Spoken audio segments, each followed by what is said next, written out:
황금, 그것은 역사상 인류가 가장 갖고 싶어했던 재물이다. 매혹적인 노란색의 금속. 황금은 수많은 제국을 일으켜 세웠고 여러 문명을 파멸시키기도 했다. 땅속 한가운데서 맨 처음 꺼내진 이래 황금을 둘러싼 전쟁이 벌어졌고 살인과 죽음이 잇따랐다. 예수 그리스도가 태어나기 100여 년 전 로마의 시인 베르길레우스는 황금에 대한 집착을 저주받은 목마름이라고 칭한 바 있다. 그 뒤 1500년가량 흐른 어느 날 이탈리아의 한 탐험가가 신세계를 발견했고 황금을 향한 무자비한 집착이 꿈틀거리기 시작했다. 이는 하나의 문명을 사라지게 만들 결과를 초래하게 된다. 1492년 8월 3일 크리스토퍼 콜럼버스는 인류 역사상 최대의 항로를 발견할 여행에 닻을 올렸다. 아시아로 갈 뱃길을 찾아 나서면서 콜럼버스는 자신의 운명을 숙고했고 이렇게 기도했다. 하느님 아버지, 그 전지전능하신 손길로 제가 황금을 발견할 수 있도록 이끌어 주소서. 항해를 시작한 지 2달 후인 10월 12일 사람이 사는 섬 하나를 발견하자 그는 그 섬을 스페인의 페르난도 왕과 이사벨라 여왕의 영토라고 주장했다. 자신이 딛고 서 있던 그 땅이 바로 아메리카라는 사실을 몰랐던 콜럼버스는 인도의 서북부 지역인 줄로 굳건히 믿었던 것이다. 또한 그가 인디언이라고 불렀던 원주민들을 만나자 맨 처음 느낀 것은 그들이 황금을 걸치고 있다는 것이었다. 1492년 10월 13일 토요일, 그들이 면화로 뽑은 실타래며 앵무새, 연, 기타 재고해보기조차 지겨운 잡다한 것들을 들고 와 거래를 청해왔다. 나는 황금이 있으면 가지고 와보라고 단호히 주장하느라 애를 먹었다. 나는 그들 중 몇이 코에 구멍을 뚫어 금붙이를 매단 것을 보았던 것이다. 스페인의 페르난도와 이사벨라는 황금을 원했어요. 그들은 황금을 실어올 통로를 유지시키기 위해서 재정적으로 풍족할 필요가 있었던 거죠. 콜럼버스로 인해 스페인과 포르투갈은 전쟁 직전까지 이르렀다. 로마 교황청은 40여 년 전에 인도를 포르투갈이 배타적으로 지배할 수 있도록 보장해준 바 있었기 때문이다. 포르투갈의 탐험가들이 그곳에 간 적조차 없었는데도 말이다. 그래서 교황청은 두 나라가 가톨릭 국가임을 강조했던 것이죠. 따라서 두 나라는 싸움을 피하고자 교황한테 갔습니다. 스페인 측이 유리했다. 새로이 선출된 교황 알렉산더 6세는 스페인 출신이었기 때문이다. 교황은 하나의 선을 그을 것을 천명했고 그로 인해 스페인과 포르투갈의 영토가 결정되었죠. 그 칙령으로 인해서 포르투갈어를 사용하는 동쪽 한귀퉁이, 즉 오늘날 브라질을 제외한 남아메리카 대륙 전체가 그 뒤로 스페인어를 사용하기에 이르렀던 것입니다. 교황의 신대륙 분할은 전쟁의 불씨가 됐으나 곧 유럽의 미 대륙 정복을 정당화시키는 근거가 됐다. 신세계 최초의 정착지 가운데 한 곳인 섬에 스페인령 식민지가 건설됐다. 스페인 탐험가들은 거기서 황금을 찾아냈고 원주민들을 노예로 만들어 금을 캐냈다. 그 황금은 이사벨라 여왕과 페르난도 왕에게 보내질 것이었다. 그중 일부는 로마의 산타 마리아 마홀의 성당에서 찾아볼 수가 있다. 스페인 왕과 왕비가 알렉산더 교황에게 감사로 보낸 것이다. 그러니까 15세기, 즉 15세기 말에서 16세기 초엽에 새 천장이 덧붙여졌고 그 천장은 황금으로 장식되었는데 그 황금은 신세계, 즉 아메리카 대륙에서 맨 처음 유럽으로 가져온 황금 중 하나였던 겁니다. 성당의 그 천장을 보면은 그 천장 중 일부는 순금으로 도배된 게 아닌가 여겨집니다. 콜럼버스는 1506년 죽는 순간까지 자신이 갔던 곳이 아시아라고 믿었다. 그는 스페인 세비야의 정교한 무덤에 안장됐다. 한 탐험가가 죽어갈 그 무렵 수천 명의 인디언들이 축복조차 받지 못한 채 죽어갔다. 열악한 생활 조건과 스페인 사람들에 의해 옮겨진 질병으로 인해 참담하게 죽어간 것이다. 1518년 무렵 원주민의 인구는 10만 명을 헤아리던 숫자가 3천 명 미만으로 줄어들고 말았다. 황금이 스페인으로 흘러들어가는 동안 이런 추세는 멈추지 않았다. 역사상 무지막지하게 황금을 추구한 최상의 본보기는 스페인 페르난도 2세가 제독들을 남아메리카로 보내며 황금을 가져와라, 운 좋게 구해오면 좋지만 무슨 수를 써서라도 황금을 찾아오라고 홍기한 그 사실이 아닌가 생각됩니다. 왕의 명령대로 믿다니 슬프기 짝이 없는 일이죠. 그들은 갖가지 동기를 갖고 왔습니다. 신의 영광을 위해 원주민을 기독교인으로 개종시키고자, 스페인의 영광을 위해 군대의 영예를 위해 영토를 확장시키고자, 또한 탐욕으로 황금을 원했습니다. 프란치스코 피사로, 이 무식한 탐험가도 무자비한 인물 중 한 명이었다. 정복자로 알려진 피사로는 스페인에서 정복자로 새로이 양성된 인물이었다. 그도 다른 정복자들처럼 중앙아메리카에서 10년을 머물렀다. 1523년 그의 나이 48대 그는 원정대를 이끌고 나갈 준비를 마쳤다. 피사로는 말했지요. 진리를 존중하긴 하지만 원주민을 개종시키러 가는 것이 아니며 자신은 황금을 찾아가는 거라고요. 피사로는 9년간 탐험을 위해 온 힘을 다 쏟았다. 남아메리카의 서쪽 해안을 따라 내려가면서 식민지를 건설했고 원주민들을 개종시켰다. 많은 원주민이 스페인의 통치에 굴복했다. 이를 거부하는 자들은 살해당했다. 정복을 정당화해주는 법적인 장치가 있었는데 그게 바로 라케데미엔토였습니다. 라케데미엔토라는 것은 스페인이 어딘가에 도착해서 그곳을 정복하려고 할 때 먼저 성경을 읽도록 강요했는데, 그게 거절당했을 경우에는 전쟁을 일으킬 합법적인 구실이 생기는 것이죠. 상대방이 기독교를 받아들이지 않는다는 이유로 전쟁을 일으킨 것입니다. 이러한 전략은 남아메리카를 통틀어 이 마을 저 마을로 계속 이어졌다. 그들은 원주민들의 황금을 훔쳐낼 수 있었을 뿐만 아니라 더 많은 황금을 위해 원주민의 노동력을 빌어 야금을 할 기회까지 얻은 거죠. 어떻게 그것을 정당화시킨 걸까요? 어떤 정복자들은 그들이 단지 이교도란 이유만으로도 정복 사업의 정당성이 충분히 확보된다고 주장했습니다. 세월이 흘러감에 따라 황금을 찾던 피사로는 안데스 산맥 어딘가에 존재한다는 황금 제국에 대한 소문에 자극받아 황금 찾기에 혈안이 된다. 피사로는 이 황금 제국을 찾는 데 생애를 걸기에 이른다. 그러나 그는 베르난도 왕과 이사벨라 여왕의 손자가 되는 스페인의 새 국왕 카롤 5세의 허락을 받아내야 했다. 1528년 피사로는 페루로 가기 위한 지원을 얻고자 스페인으로 되돌아갔다. 황금 제국이야말로 카롤 5세가 원하는 것임을 감안한 것이다. 당국의 지원을 등에 업은 피사로는 남아메리카로 되돌아가 드디어 고대하던 잉카 제국 정복에 착수했다. 황금에 대한 욕망에 사로잡힌 피사로는 200명의 무장군을 이끌고 지루한 6개월의 여정을 견뎌냈다. 자신들이 파괴한 마을과 살해한 원주민들, 그리고 그들에게서 황금을 훔친 길을 따라서 간 것이다.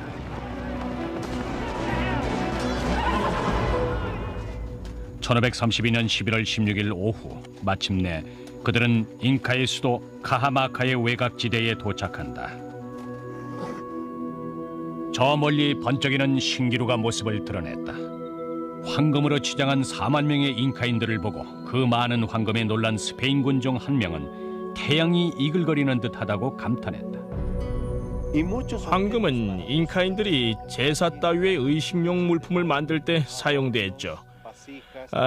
이런 용도로는 신에게 공유할 꽃병, 보석 따위가 있었고 그 중에도 가장 중요한 물품은 황금으로 만든 잔이었습니다. 잉카인들은 소규모 스페인군을 환대했다. 피사로는 잉카인에게 살아있는 신으로 숭배받던 인물을 만날 준비를 했다. 그는 아타후알파 황제로서 국민들은 그를 잉카라고 불렀다. 그 누구도 잉카를 똑바로 볼 수 없었죠. 왜냐하면 신성한 존재였거든요.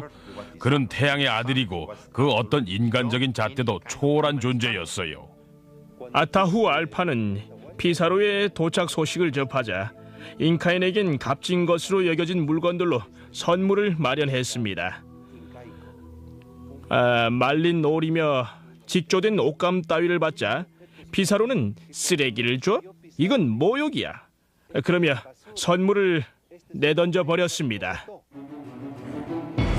피사로는 황금을 원했으나 그의 병사는 200대 1로 열세에 놓여 있었다.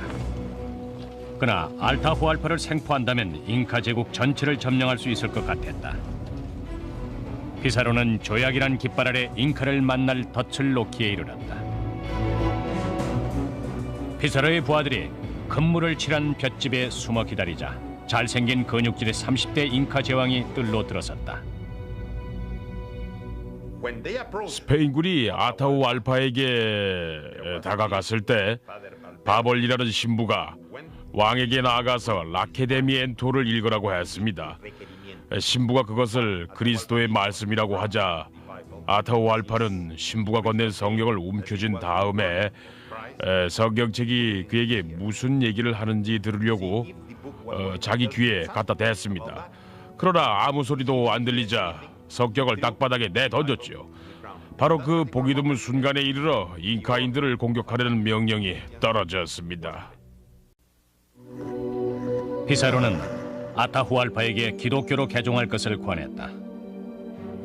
하지만 잉카 제왕이 성경을 땅바닥에 내동댕이 쳤기 때문에 잉카 제국과 그 국민들은 종말을 맞고 말았다. 피사로와 그의 부하들은 총기병의 엄호를 받으며 잉카인들을 향해 포문을 열었다. 나무로 된 창과 방패로 무장한 잉카의 병사들은 스페인의 적수가 되지 못했다. 스페인 군대가 도착했을 때 이 점을 인정해야만 됩니다. 그들은 오랜 전쟁을 치른 군대였죠. 이탈리아, 스위스, 네덜란드 등에서 말입니다. 스페인 군대는 아주 잘 조련되었었고 탁월한 군사적 능력에 화포와 철갑과 마필로 무장이 된 데다가 전투 경험이 아주 풍부한 군대였습니다. 말을 탄 무장병은 잉카인들에겐 공포의 대상이었다. 잉카인이 그들을 처음 봤을 때 반은 인간이고 반은 말인 줄 알았죠. 말탄 병사와 말 그 자체를 하나의 존재로 봤던 겁니다. 그것은 일방적인 싸움이었다. 30분 만에 잉카인 5,000명이 목숨을 잃었다. 하지만 스페인인은 단 한 명도 죽지 않았다. 피사로 자신은 아타후알파를 광분한 병사들로부터 보호하려다 왼손에 깊은 상처를 입었지만 그것 외에는 아무런 피해도 없었다. 잉카 제국의 황제는 포로가 되자 목숨을 놓고 흥정을 하려 했다. 그는 피사로에게 이렇게 말했습니다. 황금을 방을 가득 채울 수 있을 만큼 줄 테니까 자신을 놓아달라고요. 그는 자기가 서서 팔을 뻗을 높이까지 방 하나 가득 황금을 주겠다고 약속했습니다. 잉카인들은 페루 전역에 걸쳐서 그들이 만든 귀중하고 놀라운 각종 황금 예술품들을 계속해서 운반해 왔습니다. 그리고는 그 방이 채워질 때까지 계속 쌓았지요. 11톤이나 되는 황금이 방을 가득 채웠다. 정복자 모두를 부자로 만들고도 남을 양이었다. 그 가치를 오늘날식으로 환산해 볼 필요가 있을지도 모르죠. 현재 가치로 50억 내지 60억 달러어치의 황금이 그런 식의 협박으로 모아진 거예요. 아타후알파는 약속을 지켰으나 피사로는 그렇지 않았다. 황제는 그가 잉카인이라는 단순한 이유로 죄를 뒤집었었고 1년 동안이나 죄수로 갇혀 지내다가 화형을 언도받고 말았다. 잉카인은 인간은 죽으면 부활을 한다고 믿었습니다. 그렇기 때문에 시신을 미라로 만드는 게 매우 중요했죠. 아타후알파는 다른 방법으로 죽게 해달라고 애원했다. 그래서 그들은 대안을 제시했습니다. 기독교인이 되기만 하면은 다른 방법으로 죽게 해주겠다고 했죠. 그래서 왕은 기독교로 개종했습니다. 1533년 8월 29일 수도승이 황제에게 세례를 줌으로써 그는 돈 프란시스코 아타후알파가 됐다. 그는 자기 세례명을 들으면서 그대로 목 졸려 죽었고 그 뒤에 피사로는 그를 화형시켰다. 값을 매길 수조차 없는 잉카의 황금 보물들은 녹여진 뒤 스페인으로 실려갔다. 진정 슬픈 일입니다. 무엇이 녹여졌는지 그 내용조차 기록돼 있지 않거든요. 어떤 물건들이 녹여졌는지 기록조차 없는 실정이죠. 모든 것들이 영원히 파괴됐습니다. 오늘날 박물관에 보존돼 있는 콜럼버스 이전의 잔존 예술품을 살펴보면 그때 우리가 얼마나 대단한 걸 잃어버렸는지 짐작할 수 있습니다. 문화적인 손실은 간단히 헤아려지는 게 아니죠. 스페인은 페루를 300년 동안 지배하면서 그들을 노예화했고 도시들을 파괴시켰고 황금을 약탈했다. 그러나 잉카 최대의 보물 가운데 하나인 마추픽추의 신성한 도시는 1911년까지 감춰진 채 보존이 됐다. 안데스의 후미진 곳에 숨겨져 있었기에 파괴를 면한 것이다. 신세계의 경이라고 할 수 있는 마추픽추는 사방 8km 크기로 엎드려 있는 산을 깎아서 세운 도시이다. 이 성소는 페루가 정복될 때 살아남은 몇 안 되는 유적지 가운데 하나다. 그 성벽들은 여전히 잉카의 황금 전설을 일깨워주고 있다. 요즘도 황금이 어떤 산에 숨겨져 있다, 호수 속에 감춰져 있다, 여기저기 흩어져 있다 등등의 얘기가 많습니다만은 그걸 감춘 사람은 잉카인이었습니다. 안데스에는 큰 부자들이 있는데요. 그들은 대개 잉카의 병사들이 감춰놓았던 황금을 찾는 바람에 부자가 될 수 있었다고들 합니다. 누가 뭐래도 소문의 진상은 그렇게 귀결이 됩니다. 16세기 중반에 스페인은 남아메리카를 정복하여 막대한 부를 쌓음으로써 해가 지지 않는 최강의 제국이 됐다. 스페인으로 유입되는 황금의 양은 엄청나게 늘어났습니다. 하나 알다시피 그 거대한 양의 황금은 사실상 녹여진 황금이었죠. 금광에서 캐는 황금이 아니라 약탈한 보물들을 녹여낸 것이었어요. 그렇지만 정복자들은 필요에 따라 원주민들을 노예로 만들어서 더 많은 황금을 얻고자 했죠. 그 황금은 선적되어 유럽으로 보내졌고 각국은 돈을 내어 황금을 매입함에 따라 스페인은 세계를 지배했던 겁니다. 스페인은 황금기를 누렸습니다. 모든 장르의 문학이 비약적으로 발전했으며 바로 그 양식이란 게 시작됩니다. 경제적으로 풍성한 시기였고 덕분에 문화가 꽃을 피운 것이죠. 1556년 카롤 5세는 아들 필리페 2세에게 스페인의 왕좌를 물려준다. 열렬한 구교도였던 필리페 2세는 전 유럽에서 신교를 몰아내고자 했고 이를 위해 미 대륙에서 들어오는 막대한 양의 금을 이용했다. 그러나 구멍 뚫린 바다에서 금을 실은 배는 공격받기 쉬웠다. 더구나 영국의 유명한 약탈 선장 프란시스 드레이크가 이들을 노리고 있었다. 아주 공격적인 해적들이나 약탈자가 있다고 합시다. 자칭 탐험가라고 떠드는 그들은 무엇을 노리고 있었던 걸까요? 그들의 목적은 바로 금은보화를 실은 스페인의 배를 노린 거였습니다.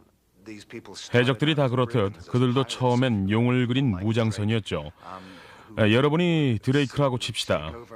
그는 어쩌다가 망망대해에서 우왕좌왕하던 스페인 배를 포획하게 됐고 그 안에 보물을 약탈했으며 스페인 선원들을 자기들 배의 노예로 만들거나 죽였습니다. 1570년대 줄곧 드레이크는 스페인의 대형 선박을 공격했고 스페인의 정착지를 공격하여 황금을 노략질해갔다. 드레이크의 존재는 스페인 선원들에게 공포 그 자체였고 그의 별명은 용을 뜻하는 드라케였다.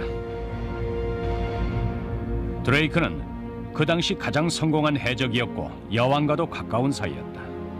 엘리자베스 여왕은 1577년 드레이크의 항해를 후원해주기도 했다. 3년간 서쪽으로 항해하던 그는 대담하게 스페인 함대와 정착지를 공격함은 물론 약탈까지 단행했다. 그 항해는 결과적으로 영국인으로서는 최초의 세계 일주였다. 1580년 귀환했을 때 그는 영국 돈 50만 파운드가 훨씬 넘는 스페인의 황금을 여왕에게 바쳤다. 필리페 2세는 드레이크의 목을 요구했지만 영국에서는 그에게 기사 자귀를 수여했다. 격분한 필리페 왕은 에스코리알이라는 은신처에 들어가 영국에 복수할 계획을 세웠다. 에스코리알은 궁전인 동시에 수도원이었는데 1563년 신대륙에서 가져온 황금을 가지고 그 자신이 세운 건물이다. 필리페 2세는 막대한 재산을 그 자신이 아닌 스페인을 위해 썼으며 아침부터 잠자리에 들 때까지 일반 관리처럼 열심히 일했다. 그는 몸소 재산 관리자의 보고서를 읽었고 금광의 수입을 계산했다. 근검을 중시한 그는 옷차림마저도 평범한 수도승 복장이어서 방문객들은 그를 하인으로 오해하곤 했다. 에스코리알의 복도나 기도실에서조차 필리페 왕은 영국 해적과 영국의 신교 문제를 풀기 위해 심사숙고를 하고 기도를 드렸던 것이다. 그 당시로서는 모든 해답은 그 어떤 것보다도 종교와 연관이 돼 있었습니다. 이런 점은 관념적인 욕구가 작용한 것으로 스페인 사람들은 특히나 가톨릭주의적인 것들에 깊이 빠져 있었지요. 그의 해답은 황금의 힘을 빈 종교 전쟁으로 영국의 신교도들을 곧장 겨냥한 것이었다. 필리페 왕은 역사상 유례가 없는 강력한 군함을 건조할 자금을 댔는데 그 배가 아르마다 즉 무적함대였다. 드레이크가 먼저 공격했다. 1587년 엘리자베스 여왕의 소망과는 달리 그는 스페인의 항구 카디즈로 배를 몰아 건조 중인 필리페의 함대에 포격을 가했다. 치명적인 기습 공격에도 불구하고 필리페 2세는 서둘러 무적 함대를 재건했다. 1588년 여름 스페인 함대는 출항 준비를 끝냈고 3만 명의 대병력이 130척의 배를 끌고 영국 해역으로 떠났다. 그들은 부제독이 된 오랜 숙적 프랜시스 드레이크 경의 환대를 받게 될 것이었다.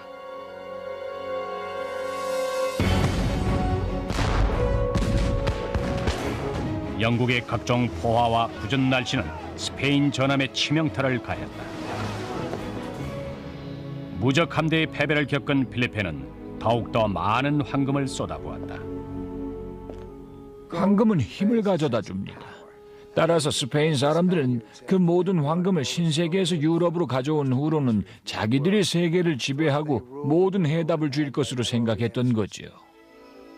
필리페 2세는 20년 이상 국교에 대항하는 세력과의 성전을 위해 신대륙의 황금을 마구 써댔다. 결국 황금도 바닥을 드러내게 된다. 그들은 점차 패배했고 바다를 언제까지고 지배하려는 광적인 집착은 사실상 신대륙으로부터의 황금 유입을 봉쇄하게 만들어 자동적으로 스페인의 세계적인 힘을 위축시키고 말았죠. 마침내 황금은 바닥났고 스페인은 파산했다. 막강했던 왕의 영예는 길거리에서 모금을 해야 될 정도로 실추돼 버렸다. 황금이 역사 속에 등장하는 모습 중에 하나는 마이더스의 신화와 같습니다. 많이 갖는다고 해서 꼭 필요한 행복이 보장되는 건 아니지요. 소유함으로써 힘이 생기는 줄 착각할지 모르지만 사실은 그것의 노예가 되는 것입니다. 전쟁이 마침내 스페인의 황금기를 앗아간 것이다. 그 모든 황금을 가지고 있었음에도 불구하고 스페인은 최고의 부국도 못 됐고 결국 유럽에서 가장 가난한 나라 중에 하나로 전락했죠.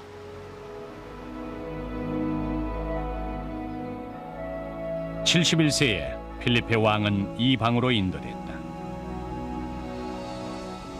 자신이 신에게 바친 황금 제단을 바라보도록 말이다. 슬픔으로 몸은 마비되고 한쪽 눈마저 멀어버린 폐인이 된 몸으로 그는 53일 동안 여기 누워 있었다. 결국 그는 나무 십자가를 움켜쥔 채 죽어갔다. 스페인이 남아메리카로부터 운반해온 황금이 결국에 가서는 그들에게 엄청난 멍해가 됐던 겁니다.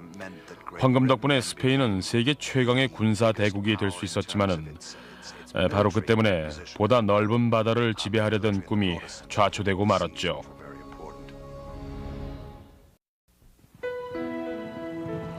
(1874년 8월) 어느 무더운 오후 말을 탄 한 사람이 깜짝 놀랄 뉴스를 가지고 포트 라라미에 도착했다.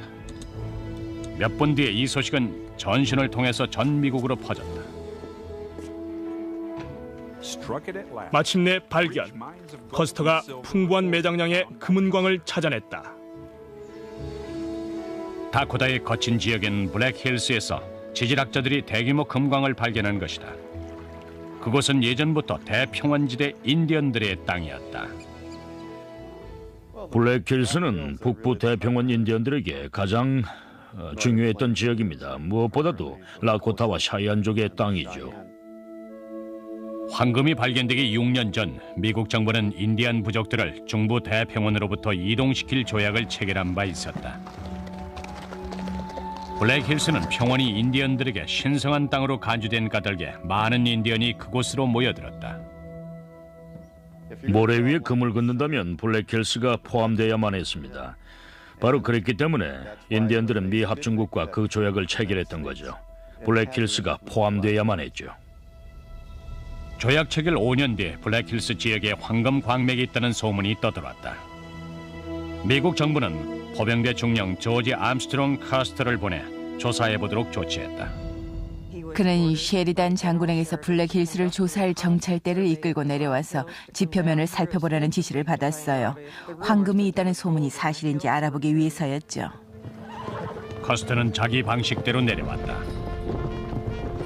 그야말로 소풍 가는 식이었죠. 1,000명가량의 부하를 이끌고 100대의 포장마차와 기관총 2-3정과 대포 한 대를 이끌고 백마에 올라타고는 악사 16명까지 대동하고서 소풍을 가듯 떠났던 겁니다.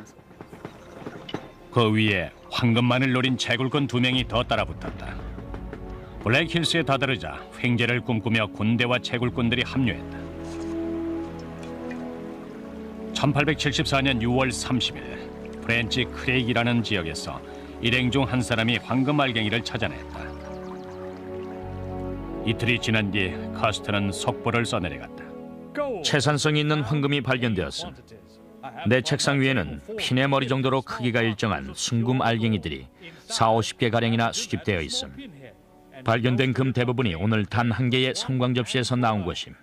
황금이 쏟아진다는 뉴스가 타전되자 전국의 모든 사람들이 그곳에 황금이 매장돼 있다는 걸 알게 됩니다. 사람들은 블랙힐스로 가고자 아우성을 쳤고, 물론 군대는 그런 사람들을 막아내야 했습니다. 그래서 군대는 정부가 땅을 사든지 해서 이 문제를 해결하라고 압력을 넣었죠. 자국민들과 싸우기보다는 인디언과 싸우겠다는 거였어요. 필립 셰리단 장군은 조약을 지키고자 애썼으며 부하들에게 마차를 불지르고 장비들을 파괴한 뒤 주모자들을 체포하라고 명령했다. 병사들은 채굴꾼들에게 어서 짐을 싸서 고향으로 돌아가라고 여러 차례 독촉했습니다. 하지만 채굴꾼들은 군대가 그곳을 떠나주기만을 기다리고 있었죠.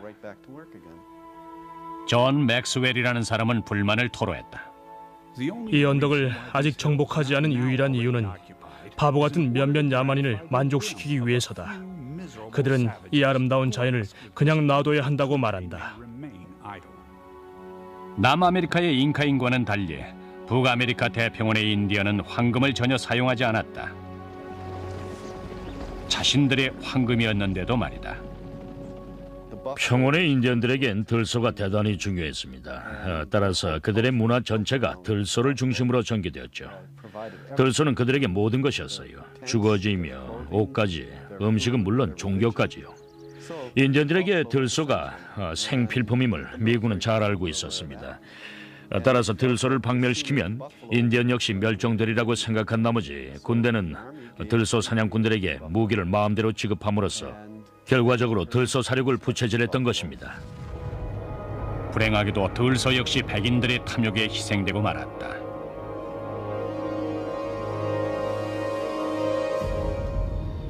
(1875년이) 되자 블랙힐스는 채금자들로 넘쳐났다. 정부는 조약 수호를 강요하려는 노력을 포기하고 그 땅을 인디언에게 매입하기로 결정했으나 인디언은 거절했다.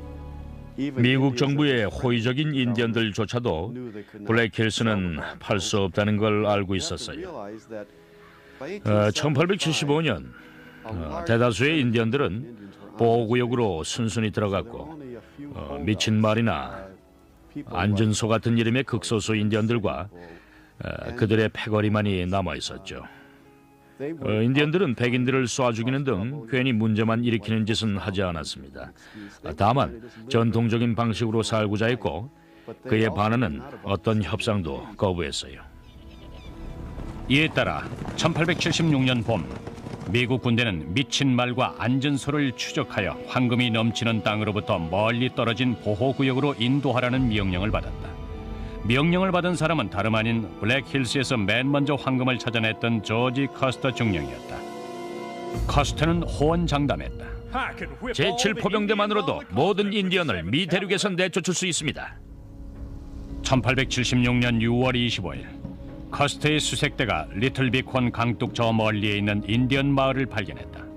리틀비콘 강가의 인디언 수경지에는 인디언이 10,000명쯤 있었는데 당시로는 대규모의 수경지여서 조랑말 무리만도 어림잡아서 25,000필 정도는 돼 보였습니다. 그들은 커스터를 보자마자 깜짝 놀랐고 커스터 역시 그들이 평온의 인디언들이 늘 해오던 행동과는 전혀 다르게 행동을 했기 때문에 놀라지 않을 수가 없었어요. 양측 모두가 허를 찔렸다고나 할까요? 그해 여름 미군이 공격을 하자 그들은 달아났고 전처럼 반격도 해오지 않았어요. 인디언들은 단 30분 만에 커스터의 부대를 소탕했다. 리틀비콘 강의 전투는 서부 개척 역사상 인디언이 거둔 가장 큰 승리였다. 그러나 그것도 잠시뿐이었다. 미군은 복수를 감행했죠.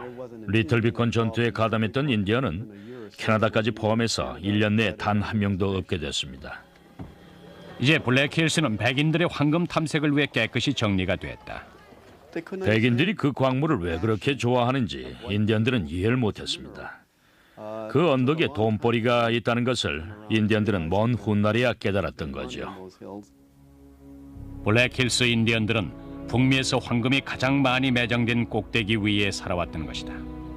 한때 신성했던 그 땅은 홈스테이 금광의 부지로 바뀌어 미국 역사상 가장 풍성한 금 생산지가 됐다.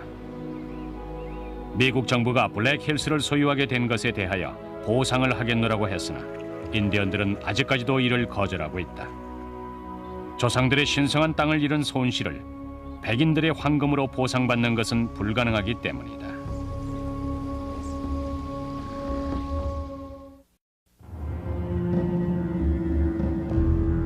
(1886년) 남아프리카에서 발견된 금은 별 볼 일 없는 네덜란드 식민지를 순식간에 아프리카 최고의 강국으로 바꾸어 놓았다. 발견이라는 것은 딴 일을 하다가 우연이 되기도 하는데 남아프리카의 경우도 바로 그런 식이었습니다. 어찌됐건 전 세계에서 이제껏 생산된 황금의 절반 가까이가 남아프리카에서 나왔던 것입니다. 이곳은 다조의 깃털이라고 불리던 곳이었는데요. 갑자기 낯선 사람들이 몰려와 서로를 죽이기 시작했어요. 황금을 찾는 사람들이 전 세계에서 몰려왔습니다. 황금이 발견됐을 무렵 남아프리카는 불안한 평화가 감돌고 있었다. 그보다 6년 전 네덜란드어를 쓰는 보어인들은 대통령 폴 크루거의 지배 아래 대영 제국과 대항하여 독립을 지켜냈다. 그 지역은 이제 보어인들의 국가인 남아프리카 공화국과 대영 제국 식민지인 케이프 콜로니로 양분되기에 이르렀다. 당시 남아프리카에 진출한 영국은 그곳을 절반밖에 장악하지 못하고 있었고 그 나머지는 보어인들이 지배하고 있었죠. 그러나 보어인 지역에서 황금이 발견돼 영국인들이 밀려들자 이 조그만 나라는 위협을 느꼈다. 그들은 거대한 황금의 땅 위에 앉은 셈이었죠. 그러다 갑자기 수천 명의 사기꾼과 보물을 찾는 사람들로 넘쳐납니다. 이제 영국의 관심은 자국민과 금광을 보호하는 데로 기울었다. 그곳은 네덜란드인의 지역이었지만은 본래 거기다 투자를 한 것은 다름 아닌 영국계 주민이었습니다. 크루거는 정치적인 문제가 내재됐음에도 불구하고 그들에게 세금을 물렸습니다. 보호인들과 그 이웃에 사는 영국인들 간의 9년에 걸쳐 긴장이 쌓여만 갔다. 그러던 중 1895년 영국령 케이프 콜로니의 행정수반 세실 로디즈는 전쟁을 벌이기로 작정했다. 개인적으로 드넓은 다이아몬드 광산을 관리한 로디즈는 크루거 정부를 전복시키고자 600명의 용병을 파병하기에 이른다. 하지만 로디즈의 용병은 참패를 당하고 만다.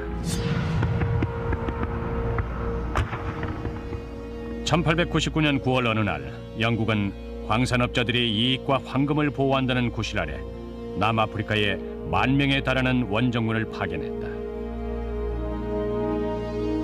그해 10월 12일 보호공화국 대통령 크루거가 선제 공격을 명했다.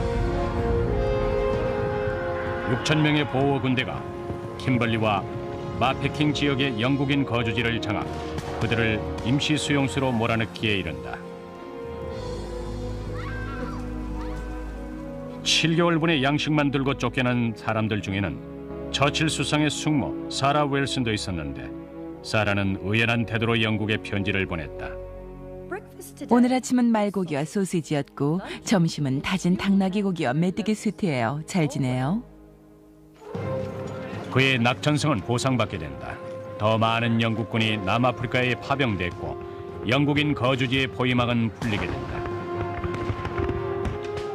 적개심이 싹튼 지 9달 만에 승리가 눈앞에 보이기 시작한 것이다.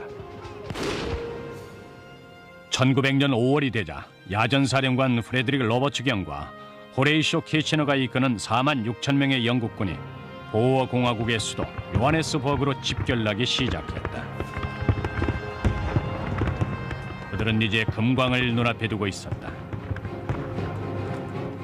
그 황금은 대영 제국의 발전을 위해서 대단히 중요했으며 국가의 경제적인 면을 위해서도 그랬습니다. 그 밖에도 이유는 많죠. 전쟁에서 확실한 승리를 거두기 위해선 전투원, 전장 등 뒷받침돼야 하는 것들이 많잖아요. 압도적인 숫자의 영국군에 포위당한 크루거는 로버츠에게 제안을 했다. 자기들을 조용히 떠나게 해준다면 요하네스버그와 금광을 넘겨주겠다고 한 것이다. 보호인들의 사보타지를 우려한 로버츠는 제안을 받아들였다. 로버츠는 말했어요. 금강과 채금장치 따위는 어찌되었든 간에 손상을 입을 가능성이 많으리라고 말입니다.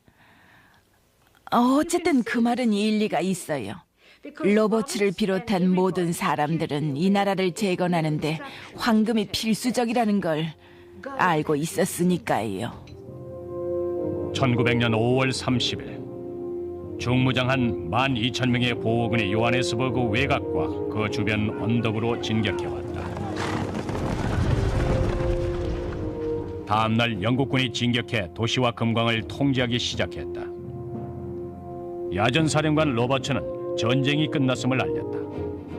그는 각기 다른 나라에서 군사적인 문제로 참여한 참관인들에게 그 유명한 최후의 연설을 했습니다. 미군들, 독일군들, 그리고 일본인들 혹은 프랑스인들에게 말했죠. 지금은 1900년 6월입니다. 도와주시고 지켜봐 주셔서 고맙습니다. 여러분을 기쁘게 해드려서 저도 기쁩니다. 이제 남은 것은 청소밖에 없습니다. 그러니 돌아가 주십시오. 그러나 보호인들은 포기할 수가 없었다. 영국은 황금을 움켜쥐었으나 보호인에겐 남은 무기와 기동성이 있었던 것이다. 이들은 훈족과 유목민족의 시대 이래 최고의 기마인들이었어요. 어려서부터 말 안장 위에서 자라다시피 했습니다. 보호인들은 몸을 쓸 수 있는 남성이면 16세부터 60세에 이르기까지 임의로 차출해 게릴라전을 펴기 시작했다. 보호군 특공대는 아무 곳이나 공격했고 느닷없이 나타나 번개처럼 사라졌다. 보호인들은 눈에 거의 띄지 않는 적이었어요.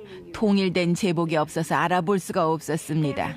게다가 계속 이동했죠. 전투를 벌이고 나면 흩어져서 자기들 농장으로 돌아가곤 했습니다. 이 전쟁은 주민 모두가 심각하게 받아들인 최초의 전쟁이었고, 전쟁 중에도 세금을 걷어서 쓰고 양쪽에 세금을 내던 주민들은 영국 쪽으로 달아났기 때문에 전쟁이 꽤 오래 지속됐습니다.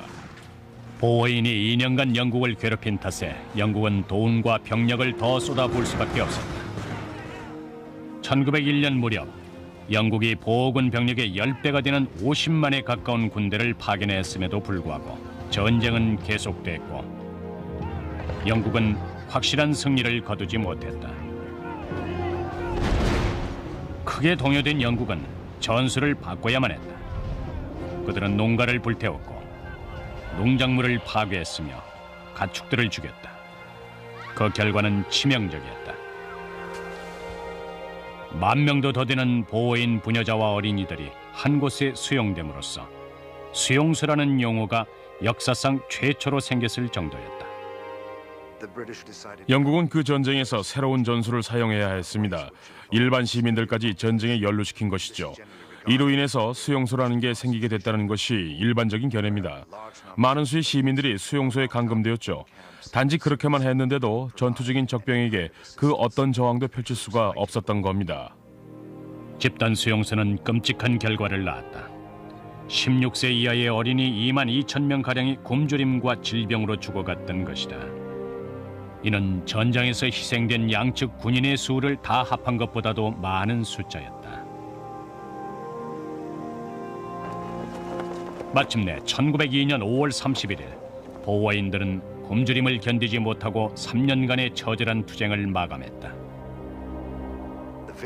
보호인이 패배함으로써 대영 제국은 남아프리카가 1948년 마침내 독립할 때까지 남아프리카의 황금을 계속 채굴할 수 있는 길을 보장받았습니다. 그러나 금값은 치솟을 대로 치솟았다.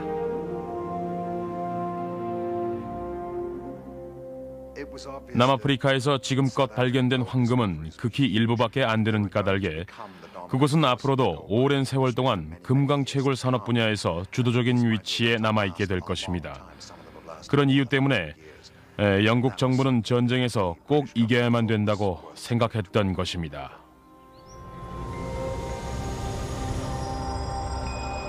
요즘도 남아프리카 금광에서는 연간 10억 달러치의 황금이 채굴되고 있다.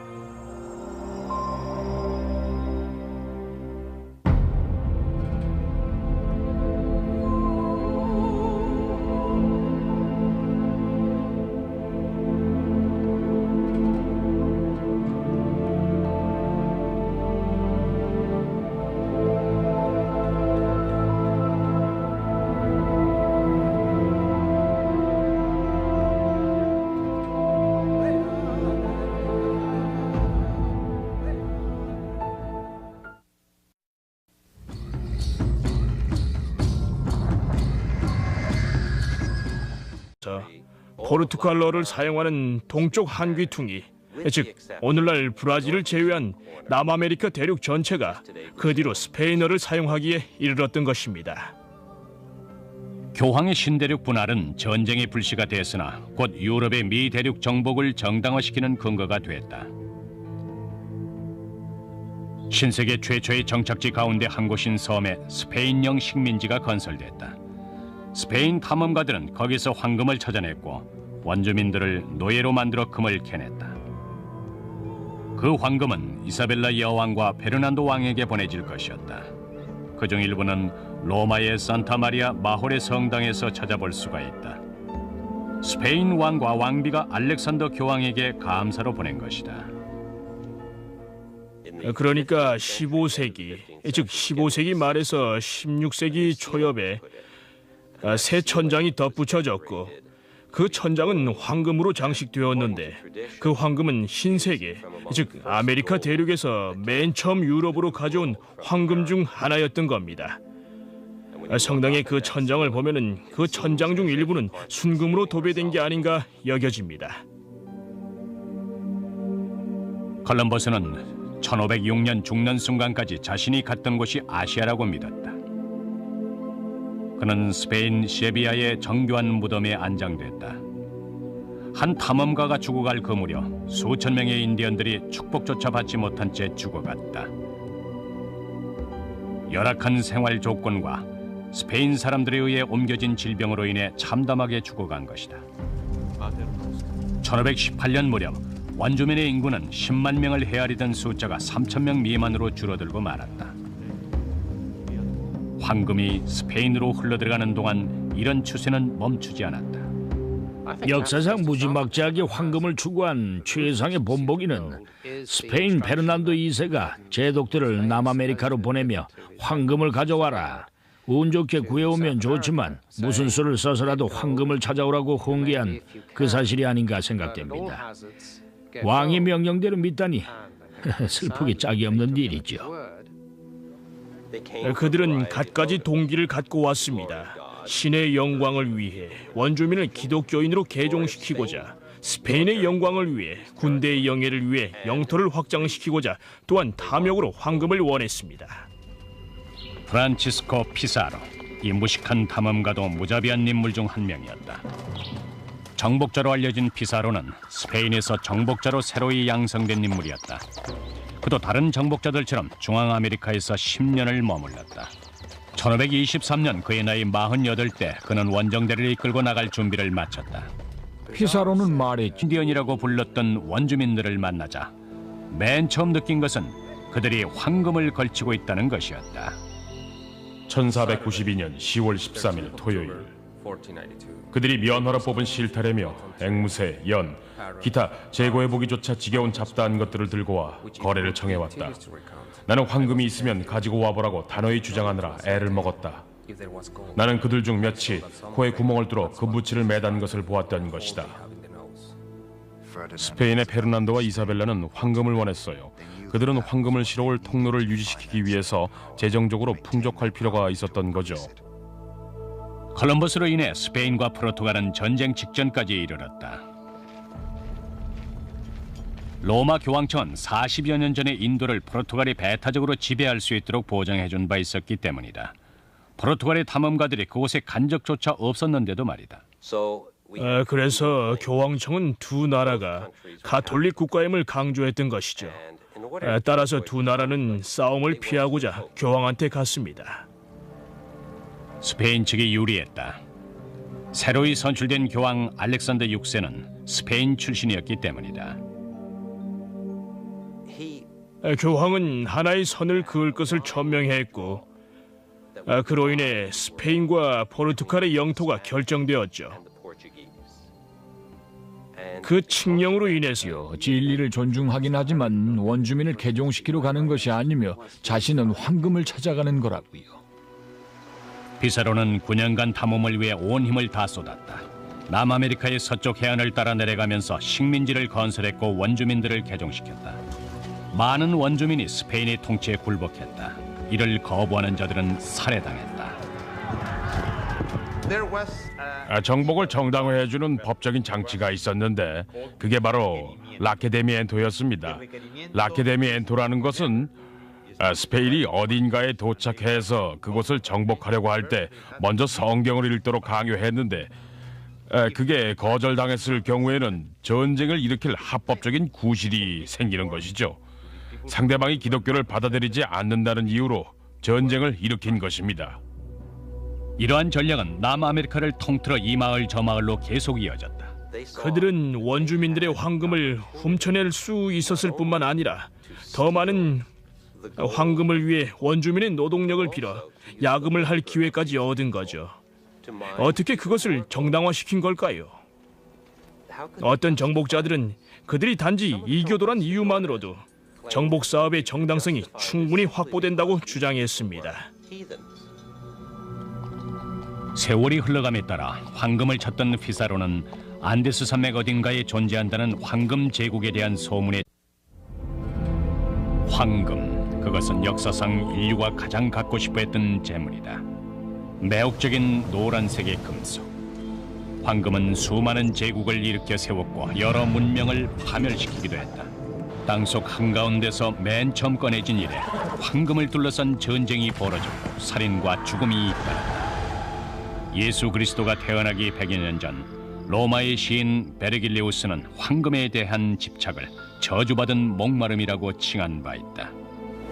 그 뒤 1500년가량 흐른 어느 날 이탈리아의 한 탐험가가 신세계를 발견했고 황금을 향한 무자비한 집착이 꿈틀거리기 시작했다.